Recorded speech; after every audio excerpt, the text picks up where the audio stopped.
There comes a moment in every seeker's journey when the direction they trusted begins to change, not outwardly first, but inwardly, a subtle turning, a quiet command, and suddenly what once felt like certainty becomes a test of the heart. Will you follow the truth even when it shifts your entire sense of orientation? Surah Al-Baqarah verses 142 to 143 is not merely about a change of direction in prayer. It is about the transformation of the inner compass, the heart, and the unveiling of who truly follows divine guidance and who merely follows habit. Verse 142. The foolish among the people will say, "What has turned them away from their Qibla, which they were upon?" On the surface, this refers to those who question the change of Qibla from Jerusalem to Mecca. But inwardly, the foolish are not defined by intellect. They are those veiled by outward form, unable to perceive inner reality. In the Sufi understanding, the Qibla is not only a physical direction, it is whatever the heart turns toward. The foolish ask, why change? Why turn? Why abandon what was? Because they are attached to form, not to the one who commands the form. The seeker, however, understands. Every turning commanded by Allah is not a loss, it is nearness. Sometimes Allah changes your direction not to confuse you, but to purify your attachment. Say, to Allah belong the East and the West. He guides whom He wills to a straight path. This is a profound dismantling of limitation. East and West are symbols of all directions, all possibilities, all orientations. From the Sufi perspective, there is no fixed sacred direction without divine command. The sacredness is not in the direction, it is in obedience. Allah is not confined to direction. He is the Lord of all directions. So when the heart becomes attached to a form, Allah may shift it so that the seeker realizes it was never the direction, it was always Him. He guides whom He wills. Guidance here is not merely intellectual clarity. It is an inner attraction of the soul toward truth. The straight path is not just a line. It is alignment between the heart and divine will. Verse 143. And thus we have made you a middle nation. Middle here does not mean mediocrity. It means balance. It is the station of equilibrium between extremes. In Sufi terms, this is the state of inner balance, where the seeker is neither lost in the world nor completely detached from responsibility, neither drowned in form nor lost in abstraction. The middle nation is one whose hearts are centered, not scattered. To be centered means your heart is not pulled by every wind. Your soul remains anchored in remembrance. This balance is not achieved externally. It is forged through trials like the change of Qibla. Because when your direction changes, your inner stability is tested, so that you may be witnesses over mankind and the messenger a witness over you.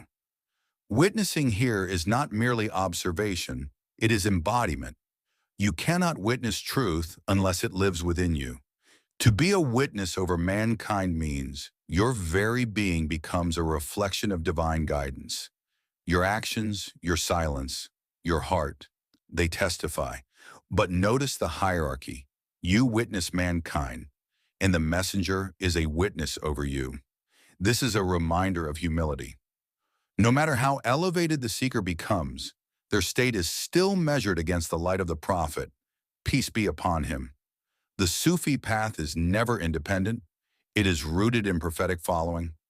And we did not make the Qibla which you were upon, except that we might know who follows the messenger from who turns back on his heels. Here lies the essence of the test. Allah already knows, but this knowing is for manifestation in reality. The change of Qibla reveals what was hidden in hearts. Some followed the messenger, peace be upon him, not because every command was understood, but because he was trusted. Others followed only when it aligned with their intellect or habit. The Sufi sees this as the eternal test. Do you follow truth, or do you follow comfort? Turning back on heels is not only physical rejection, it is the subtle retreat of the heart when faced with divine trial. When Allah shifts your direction, the ego resists, but the sincere heart says, if this is from you, I turn, even if I do not yet understand. And indeed it was difficult except for those whom Allah guided. Yes, it was heavy. Transformation always is. Changing direction is not easy, whether outwardly or inwardly. The ego resists change because it seeks stability in the known. But guidance softens the heart. The guided ones do not feel burdened, they feel chosen, because every difficulty from Allah carries hidden gentleness. And Allah would never let your faith go to waste. This is mercy in its most intimate form. The companions feared. What about our previous prayers toward the old Qibla? Allah reassures them, nothing sincere is ever lost. No tear shed in longing. No moment of confusion endured with patience. No act of worship performed in sincerity ever goes to waste. Even past confusion, if sincere, is transformed into light. Allah does not deal with you based on perfection. He deals with you based on sincerity. Indeed, Allah is kind and merciful to mankind. Kindness is deeper than mercy. Mercy responds to need. Kindness anticipates it.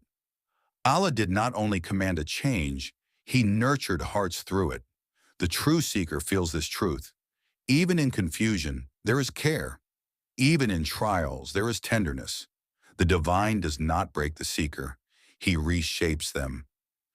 Deep reflection. The change of Qibla is not just a historical event.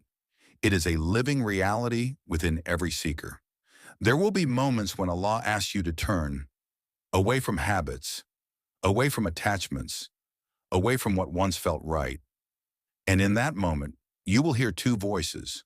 One says, "Why change? Stay where you are."